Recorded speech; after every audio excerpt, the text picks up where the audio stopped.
मुंबई शहर के बीचों बीच एक पुरानी इमारत है, शिवनंद टावर्स। ये इमारत हर किसी को बाहर से आम लगती है, लेकिन इसमें कोई भी 13वीं मंजिल पर नहीं रहता। लिफ्ट में भी 12वीं मंजिल के बाद सीधे 14वीं मंजिल का बटन है, लेकिन लोग अब भी रात में वहां से अजीब सी चीखें, बच्चों की हंसी और किसी के चलने की आवाजें सुनते हैं। मुख्य किरदार रिया मल्होत्रा, एक युवा पत्रकार जो सच्चाई की तलाश में किसी भी हद तक जा सकती है। करण मेहरा, रिया का दोस्त और वीडियोग्राफर।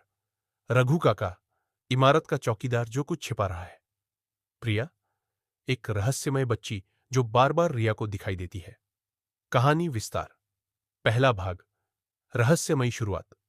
रिया को खबर मिलती है कि शिवनंद टावर्स की 13वीं मंजिल पर कुछ अजीब घटनाएं हो रही हैं। वो तय करती है कि वहां जाकर एक डॉक्यूमेंट्री बनाएगी। वह करण के साथ इमारत में घुसती है और लिफ्ट में 13 नंबर का बटन अचानक खुद ब खुद जल उठता है। जब वे 13वीं मंजिल पर पहुंचते हैं तो वहां अंधेरा और धूल भरी दीवारें हैं, लेकिन एक कमरे में हल्की सी रोशनी और बच्चों की खिलखिलाहट सुनाई देती है। दूसरा भाग, अतीत की परतें। रिया को एक पुरानी डायरी मिलती है जिसमें लिखा है कि 20 साल पहले इस मंजिल पर एक अनाथालय चलता था।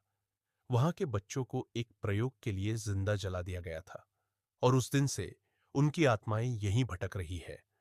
प्रिया, एक छोटी सी लड़की, रिया को बार बार दिखती है और संकेत देती है कि रघु काका ही सब कुछ जानता है। तीसरा भाग, डर और सच्चाई। रिया और करण रघु काका से सच्चाई उगलवाते हैं। असल में रघु काका उस अनाथालय का केयरटेकर था और उसे चुप रहने के लिए पैसे दिए गए थे। लेकिन अब आत्माएं जाग चुकी हैं। 13वीं मंजिल वास्तव में कभी बंद नहीं हुई थी, वो बस इंसानों की नजरों से छिपा दी गई थी।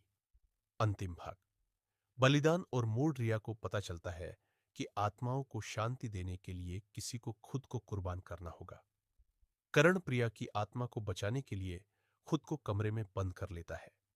जैसे ही दरवाजा बंद होता है, मंजिल फिर गायब हो जाती है। अगली सुबह, इमारत में अब फिर से 13वीं मंजिल का बटन गायब है। रिया अकेली है, लेकिन कैमरे में करण की रिकॉर्डिंग में प्रिया उसके कंधे पर हाथ रखे मुस्कुरा रही है। The end. आखिरी दृश्य में रिया का चेहरा काला हो जाता है और उसकी आंखों से काली रोशनी निकलती है। ऐसी ही रोमांचक कहानियां सुनने के लिए हमारे चैनल फिल्म की दुनिया को सब्सक्राइब करें, वीडियो को लाइक करें और घंटी जरूर दबाएं, ताकि अगली कहानी सबसे पहले आप तक पहुंचे।